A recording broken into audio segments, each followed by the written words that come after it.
Samar, thank you so much first for having me. I know she's on the call. I want to say thank you to Yvette Noel Shore. She, our mutual friend and a powerhouse from Grenada, is part and parcel why I am here as well. Also, shout out to my sister Fumi Oduolowu, who always supports.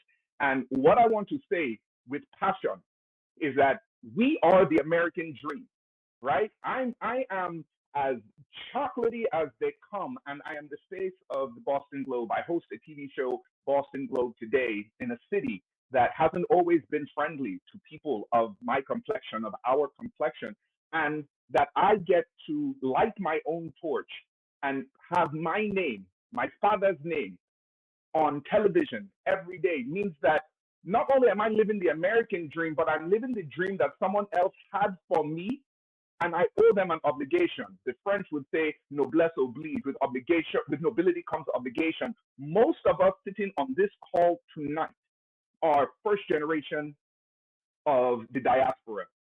And it was because other people struggled that we have the privilege to sit here now and go to the polls November 5th and do what this country has always done, a Black woman to lead us. Look at the call that we're on right now. It was organized, set up, and run by strong Black women. I am married to one. My mother is one. My sister, I already mentioned, Semar. I, I have to follow Ayo. Okay, Nigeriano they carry last, so I'm not mad following a superstar from the BLM movement. But we think about it. I know everyone has talked with such grace and composure about policy and things that we need to do and things that we should do. But what I implore all of you on this call is to understand that we belong, that this dream of America, this experiment that America is, they'll tell you that America has been a democracy for 400 years, but it wasn't up until about 50 or 60 years ago that Black people were even allowed to vote, right? And us here on this call that come from those shithole countries that the man who's running against Kamala Harris says don't belong here, we have a chance to put someone in office who looks like us, has has has has has ties to us, and it's up to us to make sure that that happens. So with passion, with pride, I'm telling you that if you are sitting in those rooms where people are saying, I like authority. Our parents escaped countries that had dictators running it. I'll be damned if I'm going to elect someone to an office that my parents chose to give me a better life by leading that type of government. We can't be the ones, we can't be the generation to let what our parents strived for and fought for fall or fail because we are dealing with a three-party system, right?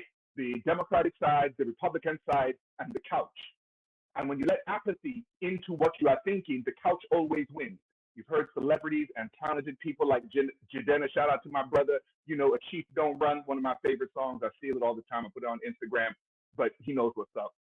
We have this obligation, right? It was Black women in Georgia that by 11,000 votes that put Biden and Harris into office.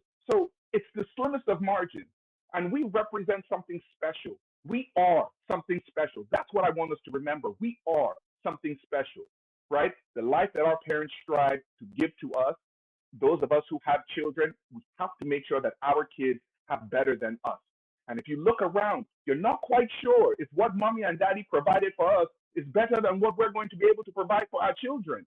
But it starts at the polls. It starts when you get off the couch and you vote. It starts that when you go into those rooms and you tell those people that look like you, who can pronounce your name with all of the vowels, that this is the choice that you have to make. Not because you're not sure of her track record. Maybe it's because you know the other guy's track record. How about that? How about telling people who say, "Oh, well, he's good. He can run the country. He can run a business." Would you let him run yours? Because he's run a lot of them into bankruptcy, and I don't know how you bankrupt a casino.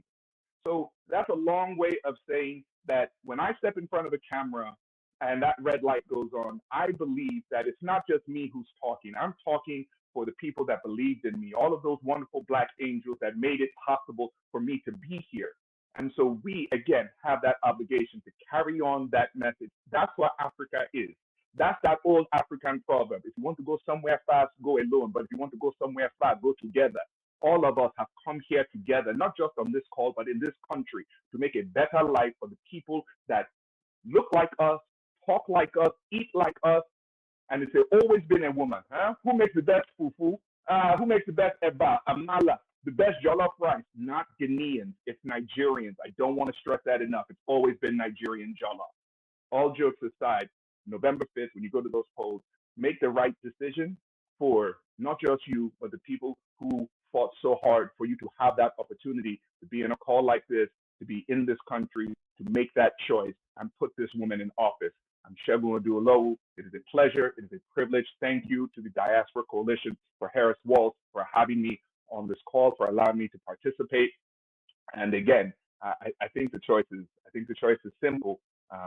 And again, Black women all day long. I stand beside you. I stand with you. I'm married to one. So God bless you. Keep it going.